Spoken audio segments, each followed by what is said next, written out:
नमस्कार। आज वक्त आ गया है कि हम गरीबों के लिए, मजलूमों के लिए, अपने मजलूम भाइयों के लिए और उन सब के लिए जो कोरोना की इस महामारी से पीड़ित हैं, जो आर्थिक मंदी के चलते अपना सब कुछ गंवा चुके हैं, जो लॉकडाउन के चलते आज दर-बदर की ठोकरें खा रहे हैं, उनके लिए अपनी आवाज़ उठाएं।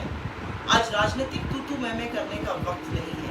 आज ज़रूरत है आज़ाद हिंदुस्तान को खड़े होकर, एकजुट होकर अपनी आवाज़ उठाने की, न्याय मांगने की। आज ज़रूरत है कि हम उन लोगों के साथ अपनी आवाज़ बुलंद करें जिनको आज मदद की ज़रूरत है, जिनके पास न रोज़गार है, न वेतन है, वो शायद आशा और विश्वास दोनों ही खो चुके हैं। और इसीलिए ये स्पीक अप इंडिया कैंपेन, बोलो भारत बोलो कैंपेन जो हमने लॉन्च करी है, इसमें सब लोग, सब वर्ग के लोग, ज़रूरी नहीं है कि आप हमारी पार्टी से संबंध रखते हो, लेकिन अगर आपको लगता है कि लोग मजबूर हैं, लोगों को ज़रूरत है, लोग आज दिक्कत में हैं, परेशानी में हैं, तो ज़रूर अपनी आवाज़ को हमारी आवाज़ में मिलाइए और इस डिमांड को और बुलंद करिए।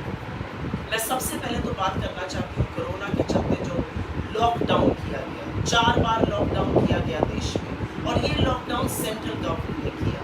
बरगलाने की ज़रूरत नहीं है। एनडीए में, नेशनल डिज़ास्टर मैनेजमेंट अथॉरिटी की गाइडलाइंस लगी हुई थी, जिसके चलते सेंटर की सारी बातें सर्वोपरि हो जाती हैं, स्टेट्स जो हैं वो बैक सीट ले लेती हैं, पीछे हो जाती हैं। और ये जो लॉकडाउन हुआ, इसके चलते सबसे ज़्यादा असर किस पे आया? सबसे ज़्यादा असर ना पूंजीपतियों पे आया, ना उन लोगों पे आया जिनके पास पैसा था, साधन थे, जो घर पे रहकर लॉकडाउन का लुत्फ उठा रहे थे।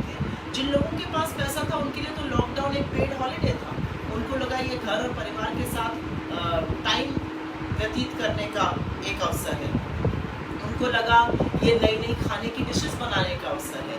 उनको लगा ये अंताक्षरी खेलने का अवसर है। और इसमें से भाजपा के सांसद, उनके मंत्री, जिन्होंने रामायण देखी, महाभारत देखी, लेकिन ये सुध नहीं ली कि भारत का जो गरीब है, जो देश का गरीब है, जो देश का मजदूर है, जो देश का भूमिहीन एक श्रमिक है, जो दिहाड़ी मजदूर है, रोज़ खाता है, जो वो कमाता है, जब कमाएगा सुबह तब रात को खाना पाएगा, उन लोगों का आखिर क्या होगा?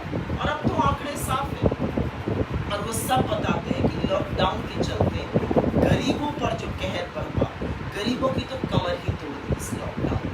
हमारे प्रवासी श्रमिक जिनके पास रोजगार के साधन नहीं थे, जो अपने श्रम के बल पे, जिन्होंने मेहनत कर काम किया, जिन्होंने मजदूरी करी, जिन्होंने अपने परिवार और जीवन यापन के लिए दूर दूर जाके काम किया, उनकी तो मानो जिंदगी ही खत्म हो गई। इस लॉकडाउन ने उनके साथ जो अन्याय किया, उसकी शायद मैं वर्णन भी नहीं कर सकती।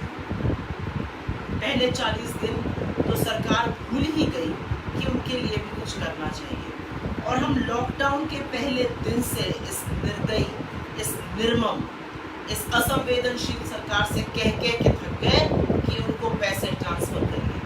और आज भी हमारी वही डिमांड है। हम फिर से अपनी पहली डिमांड दोहराएंगे। हमारी पहली डिमांड है कि उन सब लोगों का जिनका वेतन चला गया, जिनका रोजगार चला गया, जो श्रमिक है, दिहाड़ी मजदूर है, जिनके पास आज आवागमन का साधन नहीं है, जिनके पास आज जीवन यापन का साधन नहीं है, उनको तुरंत 10,000 रुपये ट्रांसफ़र किए जाएं और प्रति माह उनको 7500 रुपये दिए जाएं, जिससे कि वो अपने परिवार का भरण पोषण कर सके।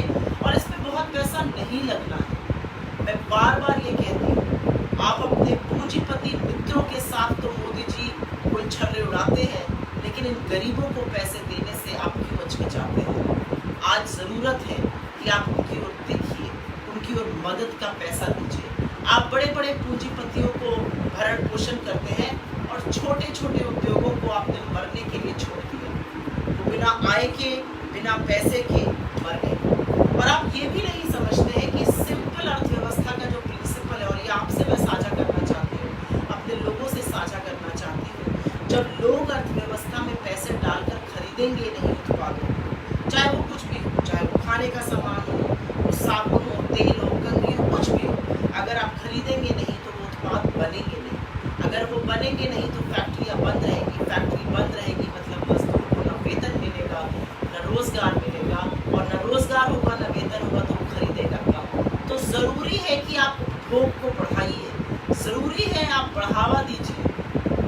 लोग ज़्यादा से ज़्यादा मात्रा में मार्केट आकर ज़्यादा से ज़्यादा मात्रा में सामान को खरीद सके।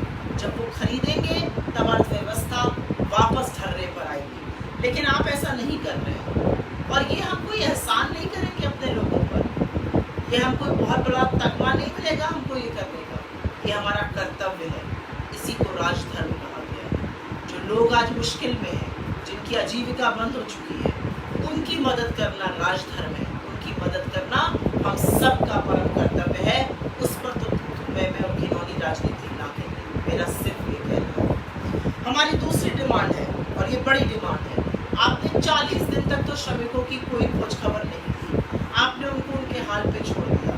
कहीं पर कांग्रेस पार्टी ने राशन पहुंचाया, कहीं पर एनजीओ ने राशन पहुंचाया, कहीं पर राज्य सरकारों ने खाना दिया, कहीं पर जो गुरुद्वारे थे वहां पर लंगर में उन्होंने खाया। लेकिन असलियत तो ये है कि सरकार ने उनकी कोई टो नहीं ली। 40 दिन बाद आपको बिहार का चुनाव याद आता है, और इसीलिए आपने उनको वापस लाने का प्रबंध किया। उसमें भी आपने उनसे पूरा किराया वसूला। और जब हमने देखा कि हमारे श्रमिक भाइयों और बहनों के पास पैसा ही नहीं रह गया है, तो हमने पहल करी कि हमारी प्रदेश इकाइयाँ इसका पैसा अदा करेंगी। हमने रसोइयाँ चलाई, हमने लोगों तक राशन पहुँचाया, हमने 10 करोड़ लोगों तक मदद करी है अभी तक। और ये आंकड़े आप झुठला नहीं सकते हैं। विपक्ष में रहते हुए भी नीयत और नीति साफ होनी चाहिए, आपकी वो दोनों साफ नहीं है। आज हमारी दूसरी डिमांड है कि जो लोग जहाँ जहाँ फंसे हैं उन्हें आप सुरक्षित मुफ्त की सेवा दीजिए और उनको वापस उनके घर ले जाइए। अरे इंडियन रेलवे, भारतीय रेल तो 20,000 ट्रेनें चला लेती थी। क्या हो गया है भारतीय रेल को? क्या पीयूष गोयल जी के चलते इतनी अकड़मड़े हो गई भारतीय रेल कि अब थोड़ी सी ट्रेनें चलाने में मुश्किल हो रही है? जो ट्रेन गोरखपुर पहुंचनी थी वो राउरकेला उड़ीसा पहुंच रही है। 40 ट्रेनें अपना रास्ता भटक चुकी है। 7 से 9 लोगों की तो औपचारिक आधिकारिक फिगर कहते हैं ट्रेन में मौत हो चुकी है, गर्मी के कारण, बिना खाने बिना पिए। भूखे प्यासे लोगों को आप ट्रेन में मार रहे हैं, ट्रेनों को इधर उधर भेज रहे हैं। 40 ट्रेनें अपना रास्ता खो चुकी है। ये किस न्याय की आप बात कर रहे हैं? ये कितना अनैतिक है। भारतीय रेल का परम कर्तव्य है कि लोगों को उनके गंतव्य ठीक से और सुरक्षा से, पूरी सुरक्षा से पहुंचाया जाए। और ये हमारी सबसे बड़ी मांग है। जहां पर 1 या 2 दिन की यात्रा होती थी, वहां 4-4, 5-5 दिन लग रहे हैं। कल मुजफ्फरपुर रेलवे स्टेशन पर जो दर्दनाक दृश्य हमारे सामने आया, जहां पर एक मृत पड़ी औरत को उसका बच्चा समझ ही नहीं पा रहा है कि वो मां मर गई है, उठाने का प्रयास कर रहा है।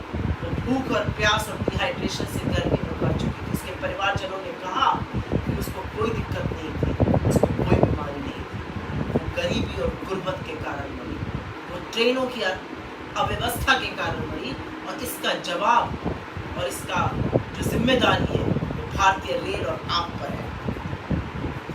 मैं आपसे पूछना चाहती हूँ, जब हम मदद की गुहार करते हैं, जब हम मदद का प्रस्ताव भेजते हैं, जब हम आपसे हाथ और करबद्ध होकर अनुरोध करते हैं कि हमें बसें चलाई जाने दीजिए, तो आप हमें नहीं चलाने देते। हमारे कार्यकर्ताओं को, हमारे नेताओं को आप जेल में बंद कर देते हैं। कितने ही कार्यकर्ताओं पर आपने उत्तर प्रदेश में 60 से ऊपर कार्यकर्ताओं में, क्योंकि वो लोगों की मदद कर रहे थे, आपने झूठे मुकदमे किए। क्यों करते हैं आप ऐसा? क्या आपके अंदर का मानव मर चुका है? क्या आपके अंदर इतनी निर्दय हो गई, आपको प्राषाण हृदय इतना निर्दय हो गया, इतना निर्मम हो गया है कि आप जो लोग मदद कर रहे हैं उन्हीं पर मुकदमे कर रहे हैं? आपने हमारे प्रदेश अध्यक्ष को 2 बार गिरफ्तार किया, 14 दिन की हिरासत में लिया। हम चुप रहे।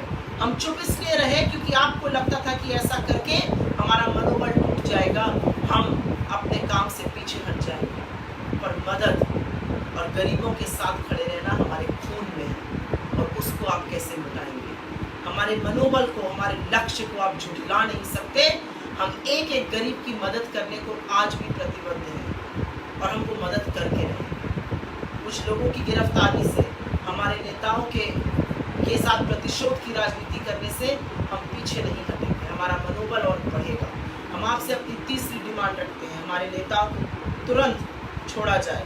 अजय कुमार लल्लू जी, जिनको आपने गिरफ्तार किया है, उनको रिहा किया जाए। ये प्रतिशोध की राजनीति का वक्त नहीं है।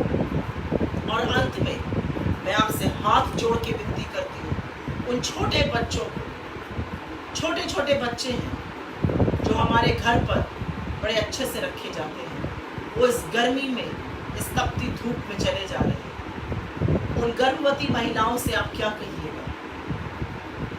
उन कमजोर बुजुर्गों से आप क्या कहिएगा? उन हताश, परेशान, आशा और विश्वास खो चुके नौजवानों से आप क्या कहिएगा? ये है नया भारत। क्या नए भारत में उनके लिए कोई जगह नहीं है? क्या इस नवीन भारत में लोगों की महत्वाकांक्षाओं को इस तरह कुचल कर दबा दिया जाएगा? क्या हर फैसले का जवाब सिर्फ गरीब देगा? क्या गरीबी और गुर्बत की इतनी कड़ी और इतनी बड़ी सजा होगी इस देश में? ये जवाब आपको देने हैं, क्योंकि सत्ता में आप हैं। और मैं अंतिम बात कहना चाहती हूँ आज भारतीय मीडिया से, और इसलिए कहना चाहती हूँ क्योंकि कहीं मीडिया से मेरा बहुत लंबा संबंध रहा है। आप अपनी आवाज खो चुके हैं, आप अपनी साख खो चुके हैं, आप अपनी प्रतिष्ठा और पद दोनों खो चुके हैं। आप चाटुकारिता की जिस होड़ में लगे हैं, याद रखिएगा, इतिहास आपको माफ नहीं करेगा। मीडिया का काम होता है, आपको लोकतंत्र का चौथा स्तंभ इसलिए कहा गया है क्योंकि आप सत्ता पक्ष को कटघरे में खड़ा करके सवाल पूछते हैं। और आप क्या करते हैं? आप विपक्ष से सवाल खड़ा करते हैं। आप सत्ता की इतनी चाटुकारिता करते हैं कि आप भूल जाते हैं आपका परम कर्तव्य है विपक्ष से नहीं, सत्ता पक्ष से सवाल पूछना। आपका कर्तव्य है उन मुद्दों को उठाना जिनके चलते आज देश हाहाकार में चल रहा है, उन मुद्दों को उठाना जिससे गरीबों के मुंह का निवाला छिन गया है। आपका काम है सत्ता पक्ष से सवाल पूछना, आपका काम है विपक्ष की आवाज को मजबूत करना। आज तू मैं की राजनीति नहीं होनी चाहिए। आज मीडिया को मुजफ्फरपुर की उस औरत की बदहाली और उस बच्चे की बेबसी को दिखाना चाहिए, लेकिन मीडिया भूल जरूर की चीजें दिखाता है, पुराने इशू उठाता है। आज भी हिंदू मुसलमान की राजनीति पर मीडिया जो है घी, आग में घी डालने का काम करता है। मैं भारतीय मीडिया से आज आशा करती हूँ और विश्वास करती हूँ कि आप अपनी आवाज को बुलंद करेंगे, आप स्पीक अप फॉर इंडिया करेंगे, आप भारत की आवाज में अपनी आवाज मिलाएंगे और सत्य को दिखाने का काम करेंगे। आज मैं सरकार से एक और गुहार करती हूँ। आपने वादा किया था कि आप जीडीपी के 10% को खर्चा करेंगे, और ऐसा जबानी जमा खर्च निकला वो कि 10% तो दूर, आप 1% भी खर्चा नहीं कर पाए। और वो इसलिए नहीं कर पाए क्योंकि आपकी नीति और नियत दोनों में खोट थी। आपने कभी सोचा ही नहीं था कि आप 10% खर्चा करेंगे। वो आपने लोगों को बरगलाने के लिए कह दिया था। प्रधानमंत्री के शब्द का कुछ तो अर्थ होना चाहिए।